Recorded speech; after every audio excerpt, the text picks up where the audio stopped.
विश्वानि देव सवितर्दुरितानि पराशुव यद्भद्रं तन्न आशुव।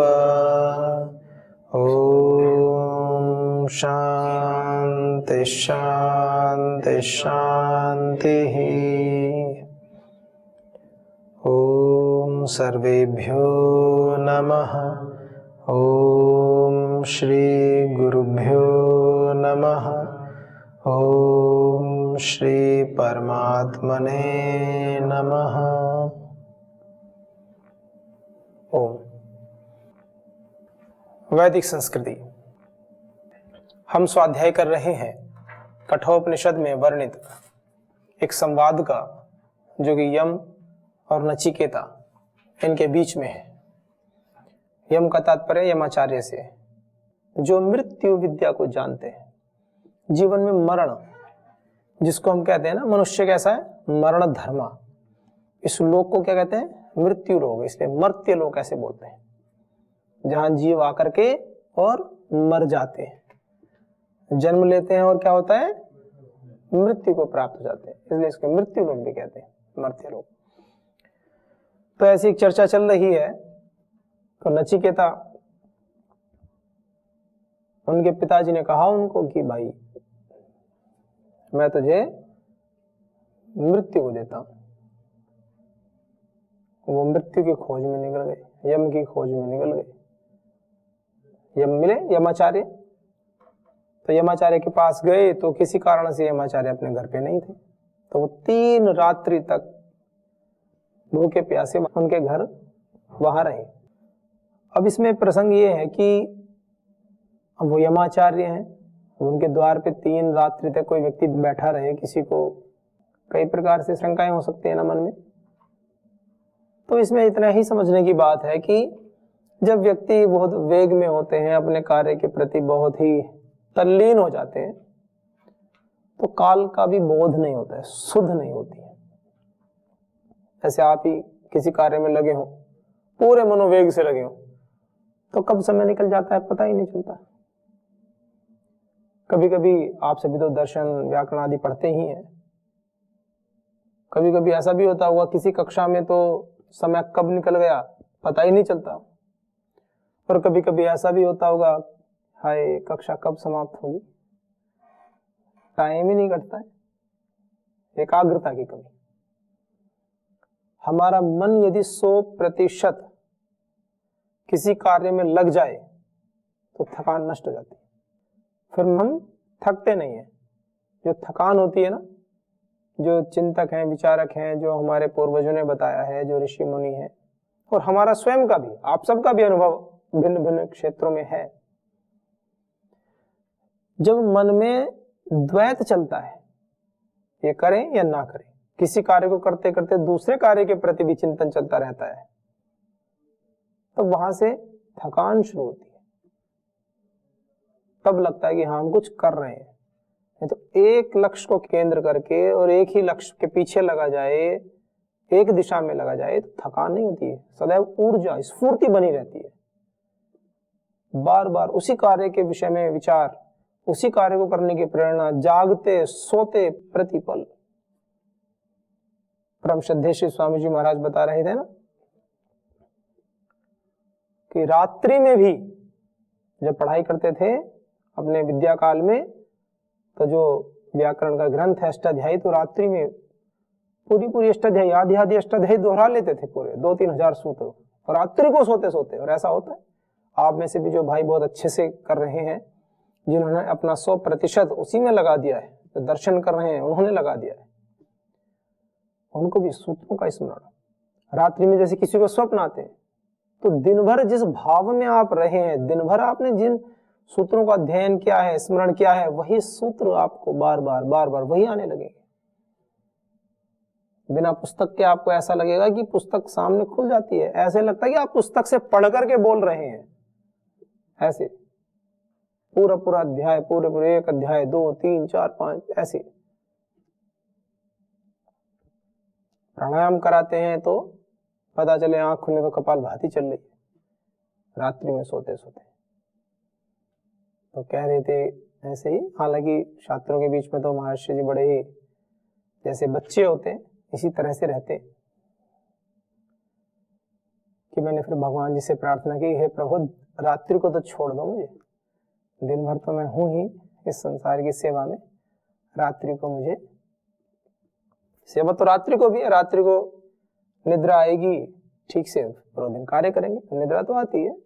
कहने का तात्पर्य यह है कि रात दिन जिस विचार में हम रहते हैं ना, तो वो हमारा स्वभाव बन जाता है, और जब तक ये स्वभाव बनता नहीं ना, जब तक ये जुनून की पराकाष्ठा में हम जिएंगे नहीं ना, तब तक लक्ष्य सिद्ध नहीं हो सकता है, चलते जाएंगे बस।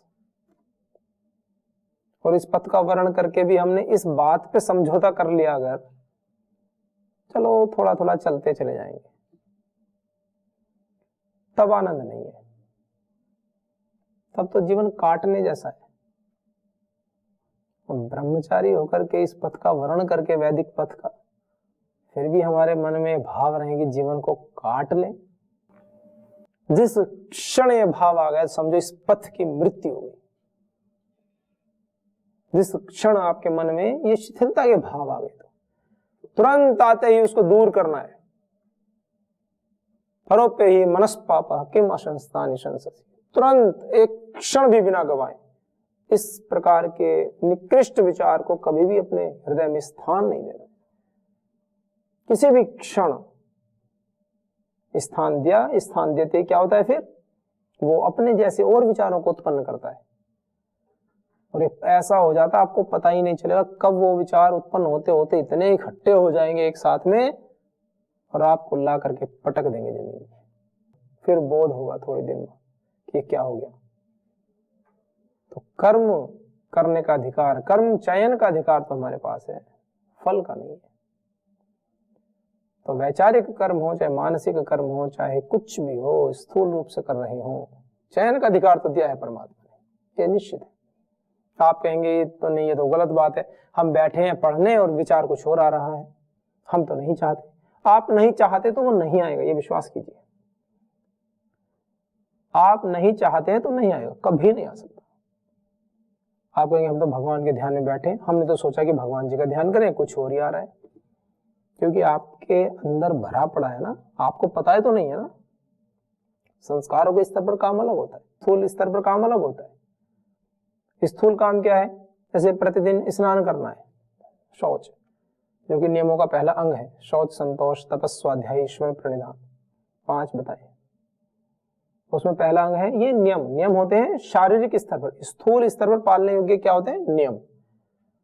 और मानसिक स्तर पर, आध्यात्मिक, आंतरिक स्तर पर पालने योग्य होते हैं यम। अहिंसा, सत्य, अस्तेय, ब्रह्मचर्य, अपरिग्रह। तो शारीरिक स्तर की चीजों को तो हमें तुरंत पालना कर लेनी चाहिए उनकी। अब चाहे सर्दी हो, चाहे गर्मी हो, चाहे बरसात हो, शौच, स्वच्छता, सफाई, स्नान आदि शुद्ध होकर के रहना, उसमें कोई लापरवाही नहीं।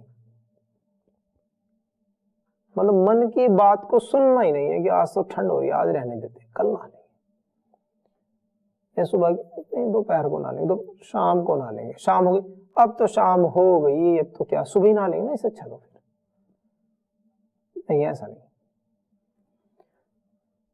तो स्थूल स्तर पर तो अपने आप को अत्यंत सजग रह करके कार्य करना है। और मानसिक स्तर पर दिन भर में आप कोई भी गलत विचार मन में जानबूझकर उत्पन्न ना करो।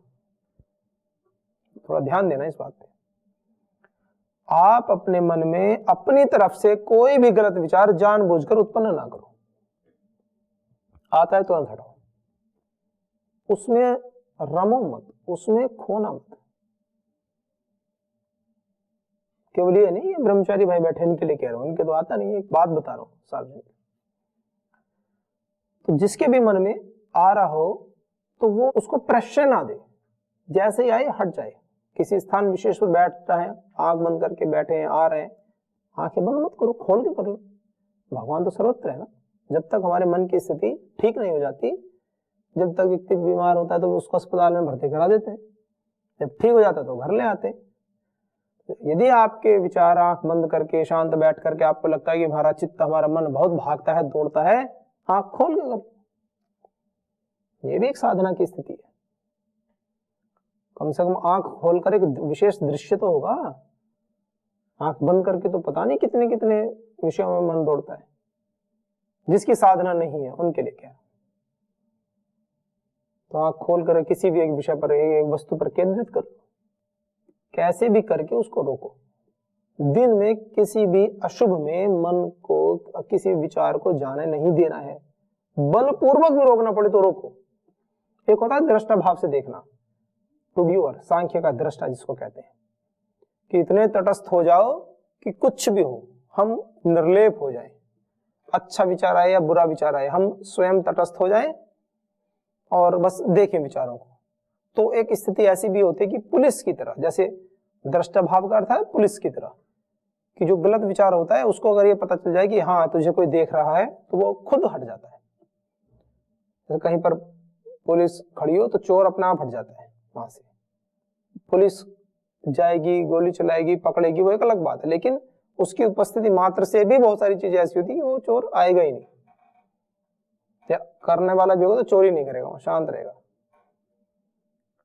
तो या तो ऐसी स्थिति हो, तो ऐसी स्थिति के लिए थोड़ी साधना की आवश्यकता होती है। दृष्टा भाव करना मजाक बात नहीं है। दृष्टा भाव का अर्थ ये होता है कि अपने शरीर में उत्पन्न किसी भी विचार से स्वयं को सम्मिलित ना करना। शरीर के किसी भी अंग को, शरीर के किसी भी धर्म को उस विचार में सम्मिलित ना करना, एकदम तटस्थ होकर, अलग होकर। कैसे तटस्थ होकर के? जैसे हम सड़क पर जा रहे हैं और साइड में कोई एक्सीडेंट हो जाए, हमारे परिचय का नहीं है, कोई नहीं है, हम देखते भी हैं और सहानुभूति तो रखते हैं, भाई गलत हुआ सही हुआ, जैसे भी कि हाँ जी देखो बुरा तो हो गया, इसके साथ बेचारे कैसे हो गया, चले जाते हैं आगे। एम्बुलेंस है, जो भी व्यवस्था है वो तो ले ही जाते हैं उनको। मतलब यदि व्यक्ति कार्य कर रहे हैं, उनको लगता है कि पुलिस आ गई है और वो व्यक्ति उसको अस्पताल आदि भी ले जा रहे हैं, लेकिन फिर भी समय है, आप देख रहे हैं कि भाई ऐसे ऐसे एक्सीडेंट हो गया, तो आपके चित्त की जो स्थिति है वो एक बात है। सेम कंडीशन, वही स्थिति हो और आपके कोई अत्यंत प्रिय व्यक्ति का ऐसा हो जाए एक्सीडेंट, चाहे वहां भी लेने के लिए चाहे अच्छे डॉक्टर हो और एम्बुलेंस आ गई, सब हो गया हो, तब आपके चित्त की स्थिति क्या है? इन्वॉल्वमेंट हो जाता है। दृष्टा भाव ये होता है कि वहां भी इन्वॉल्वमेंट हो। दृष्टा भाव केवल देखना, अच्छे को भी देखना, बुरे को भी देखना। यहां देखने का मतलब कार्य में सम्मिलित होने या न होने से नहीं है। जहां आवश्यकता हो आप कार्य करो, उसकी हेल्प करो, सब करो, लेकिन सब कुछ करते हुए भी दृष्टा भाव से कि भाई कर्तव्य कर्म मैं कर रहा हूं, उसमें लिप्त नहीं होना। हो नहीं पाता कहने में और सुनने में, तो ऐसे एकदम से हो जाता है कि हाँ सुन लिया, हमने बोल दिया। बड़ी ताकत लगानी पड़ती है। जब कोई अपना होता है ना किसी का, तब पता चलता है। हम कैसे कहें कि हम तटस्थ हो गए? बहुत ज्यादा विवेक पूर्ण तरीके से, माने विवेक की पराकाष्ठा में यदि आप जी रहे हो, तब तो आप ऐसा अनुभव कर सकते हो। उसका अर्थ ये नहीं है कि किसी की कोई बहुत ज्यादा एक्सीडेंट हो जाए, चिर परिचित की, तो आंख में से एक आंसू भी ना आए, ऐसा तटस्थ होकर बैठ जाए, मुंह बंद करके चुप होकर, हमें तो कुछ हो ही नहीं रहा। करुणा भी उत्पन्न होगी उसके मन में, हो सकता है आंसू भी आए। उस व्यवहार का निषेध नहीं है, वो तो ऊपरी धरातल पर, सतह पर व्यवहार है ना, वो तो करना ही होता है, सामाजिक व्यवहार जैसा भी है। लेकिन केवल वही व्यक्ति जान सकता है कि वो आंतरिक स्थिति से उससे तटस्थ है कि मिला हुआ है। आप आकलन नहीं कर पाओगे उसका। वो फिर एक स्थिति आती है जब व्यक्ति धीरे धीरे इन स्थितियों में होता चला जाता है, तो जो सिद्ध हो जाते हैं फिर बाद में, फिर पता चलता है। फिर धीरे धीरे व्यक्ति की स्थिति जो होती है, चेतना का स्तर जैसे जैसे बढ़ता है, पता चलता ही है। तभी तो लोग इतना कोई कहीं इधर उधर आते जाते रहते हैं कि जी वो बहुत ऐसे सिद्ध व्यक्ति हैं, उन्होंने पूरा नियंत्रण किया हुआ है ऐसे। तो ऐसे जब व्यक्ति किसी कार्य में लगता है, बात ये थी, तो वो पूरी निष्ठा के साथ जब किसी कार्य को करते हैं ना, थकान नहीं होती, में पता नहीं चलता। तो ऐसे उसको भी 3 दिन हो गए। तो ऐसे कहते हैं कि यदि कोई विद्वान अतिथि किसी के घर में जाए और बिना खाए पिए वहां रहे तो उसके बहुत सारे शुभ नष्ट हो जाते हैं, उसके घर में धन धान्य बहुत सारी चीजें ऐसे जो वो फल चाहता है, जो प्रत्यक्ष फल चाहता है वो तो चाहता ही है, जो अप्रत्यक्ष फल भी चाहता है वो भी नष्ट हो जाते हैं उसके। एतद वृंगते, ऐसा कहा गया, सब नष्ट हो जाते हैं। और वो तो 3 दिन तक रहेंगे। तो फिर उन्होंने जब आई आचार्य जी उनको बताया कि ऐसे ऐसे एक ब्रह्मचारी जी आए हैं और 3 दिन हो गए आपके इंतजार में है, कुछ खाया पिया तो है नहीं, अनशनन, बिना खाए पिए हैं। तो उन्होंने पहले तो जाकर के उनको कहा कि नमस्तेस्तु ब्राह्मण, हे ब्राह्मण नमस्कार, स्वस्ति में अस्तु, मेरा कल्याण। फिर कहा कि अब आपको जो है, चूंकि यमाचार्य है, ठीक है भगवान 3 रात्रि तक आप रहे यहाँ, 3 वर मांगो मुझसे। तो कहा ना इसमें, तस्मात् प्रति 3 वरान वृणीष्व, तस्मात् प्रति, एक प्रति प्रत्येक रात्रि के हिसाब से 3 वरान, 3 वर को वृणीष्व, मांग लो मुझसे, वर्ण कर लो, 3 वर मांगो। तो अब नचिकेता जी वर मांग रहे हैं। अब चूंकि घर से आए थे, पिताजी भी दुखी थे बेचारे कि भाई बोल दिया उसको, जा मैं तुझे मृत्यु को देता हूँ। अब वो फिर खोज में निकल गया तो उनको भी लगा, थोड़ा सा क्रोध भी आया होगा, गुस्सा भी आया होगा, प्रेम भी उमड़ा होगा। ऐसे भी कहते हैं ना कभी कि जब मैं तेरे से कभी बात नहीं करूंगा, जो भी सामाजिक कार्यक्रम रहे होंगे। ऐसा क्यों लग रहा है? क्योंकि उसके नचिकेता की स्थिति कैसी है। सबसे पहले उसने अपने पिताजी के विषय में सोचा। शांत संकल्प सुमना यथा स्यात्, वीत मन्युर गौतमो माँ भी मृत्यु, त्वत्प्रसृष्टम माँ भी वदेत प्रतीत, एतत्त्रयाणाम प्रथमम वरम वृणे। 3 वरों में से एतत्, यह वर, एतत् वरम प्रथमम, त्रयाणाम, 3 में से, 3 वरों में से पहला वर जो मांगा है वृणे। वर्ण किया उन्होंने, तो क्या किया? शांत संकल्प, उपशांत संकल्पो यस्य, शांत हो गए हैं संकल्प जिनके। कौन सा संकल्प, कौन सा विचार जो शांत हो गया? कि नचिकेता जी जो है, मतलब मृत्यु के पास, यम के पास जाएंगे, मतलब क्या करेंगे वो जाकर के? वो चिंता हो रही है उनको, चिंता हो रही है ना कि यमम प्राप्य किम करिष्यति मम पुत्र, मेरा पुत्र यम के पास जाकर के क्या करेगा? मैंने तो बोल दिया मृत्यु के पास चला जाए तो जाकर क्या करेगा? इस प्रकार से जो चिंतन कर रहे हैं बार बार पिताजी, तो वो प्रथम वर में प्रार्थना कर रहे हैं, मांग रहे हैं कि मेरे पिताजी चिंता करनी छोड़ दी है, शांत संकल्प, शांत हो जाए, उन्हें मेरी चिंता समाप्त हो जाए। कुछ ब्रह्मचारी को यही चिंता लगी रहती है, हम आ गए घर परिवार से यहाँ पतंजलि जी योग पीठ में, घर पे क्या सोच रहे होंगे, क्या चिंता कर रहे होंगे। बड़ा सुंदर मंत्र है उनके लिए, शांत संकल्प। योग यज्ञ करते समय एक बार ध्यान से शांत संकल्प ऐसे कहा करो, हे भगवान हमारे घर परिवार में भी सभी को शांत संकल्प कर दो, हम क्या करेंगे क्या नहीं करेंगे इसके प्रति शांत कर दो। है ना परम श्रद्धेय श्री स्वामी जी आचार्य श्री जी, है ना, वो परमेश्वर है ना मार्गदर्शक हमारा, किस बात की चिंता है? तो इसलिए जब हमें चिंता नहीं तो उनको भी आप शांत संकल्प कर दो, वो भी ज्यादा परेशान ना हो, उनके हृदय में भी असीम शांति का वास करा हुआ। सुमना, प्रसन्न मन, और प्रसन्न मन वाले हो जाए, शांति नहीं हो केवल, प्रसन्न मन वाले भी हो जाए।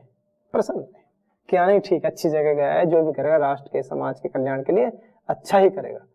कि ठीक है यहाँ रहते तो 2 4 5 10 20 की सेवा करते, वहां गए तो एक अच्छे व्यक्ति बनने के बाद में आगे चल के भव्य भारत के भविष्य के निर्माण में अपनी भूमिका निभाएंगे, ये बड़ी बात है।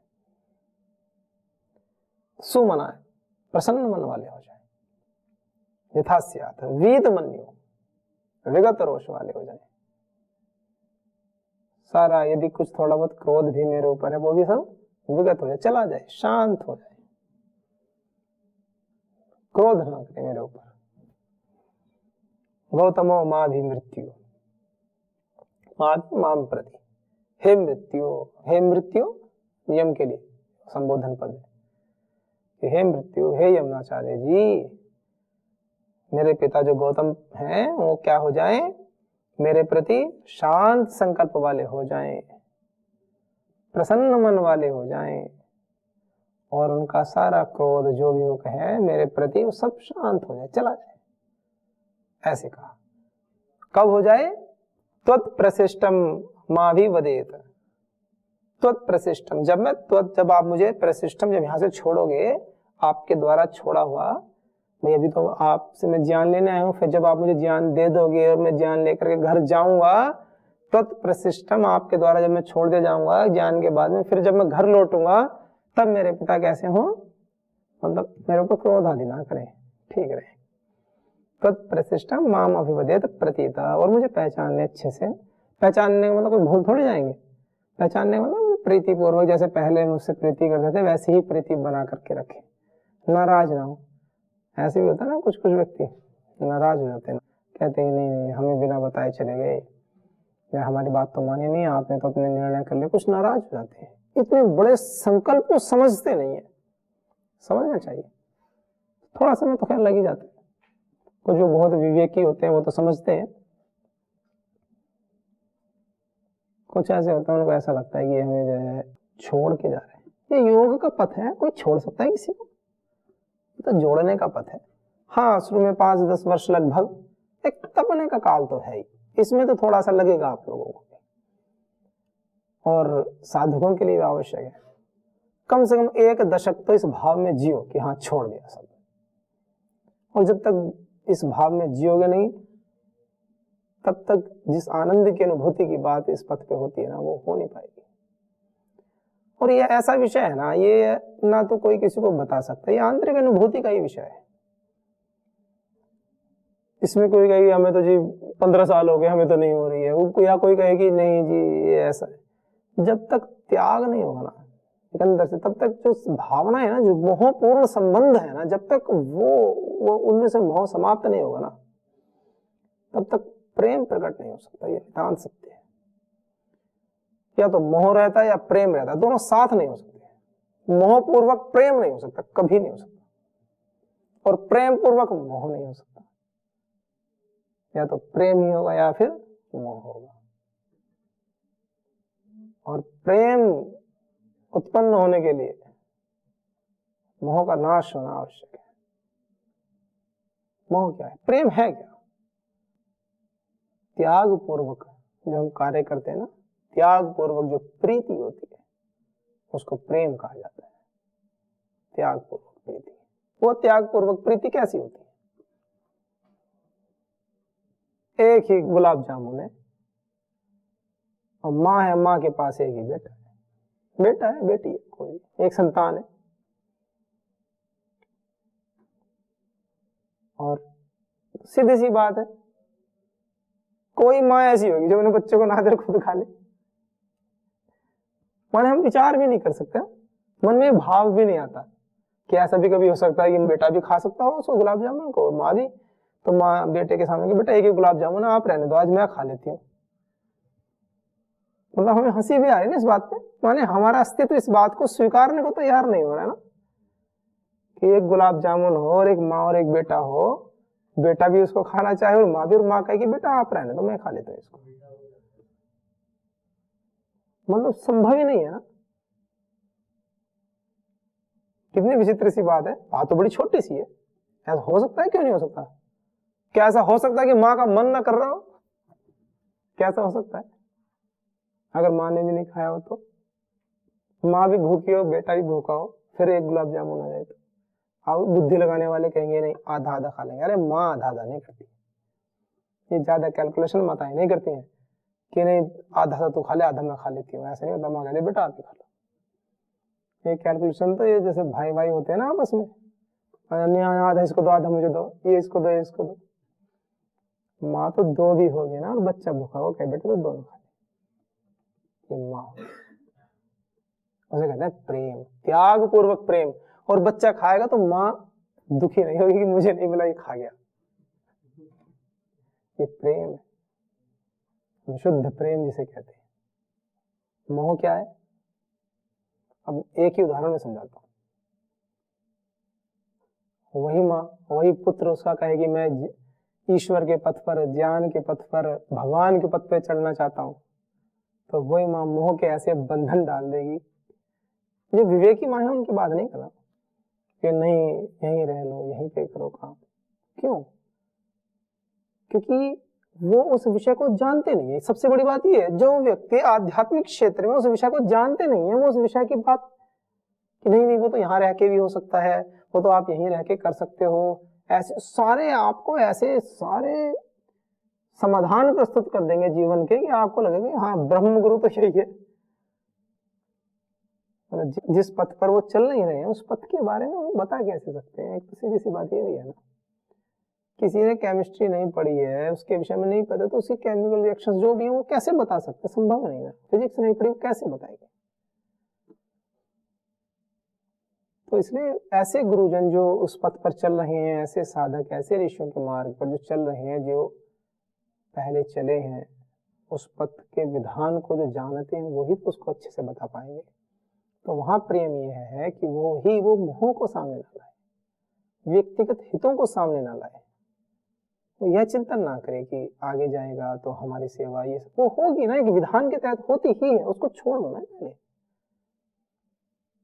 तो त्याग का एक और उत्तम आदर्श प्रस्तुत करें, जैसे वो गुलाब जामुन में किया था, ऐसे ही ठीक है बेटा आप ईश्वर के पथ पर। हाँ ये ध्यान अवश्य रखें कि वो जहां जा रहे हैं, क्या वो एक वैदिक सन्यासी, वैदिक ऋषि, वैदिक संस्था और वेदों के अनुकूल आचरण करने वाली है या नहीं है, उसका ध्यान रखें, कोई डाउट नहीं, अच्छी बात है।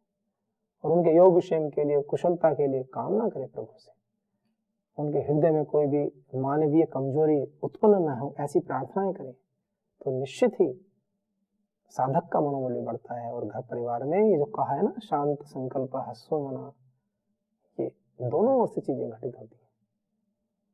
तो सभी के जीवन में सद्भाव घटित हो, सभी शांत संकल्प और सुमन बन जाए। इन्हीं शुभ भावों के साथ में आज के हमको विराम देते हैं।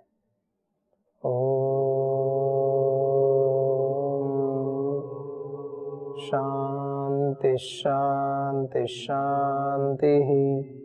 ओम सर्वेभ्यो नमः। ओम श्री गुरुभ्यो नमः। ओम श्री परम ऋषिभ्यो नमः। ओम।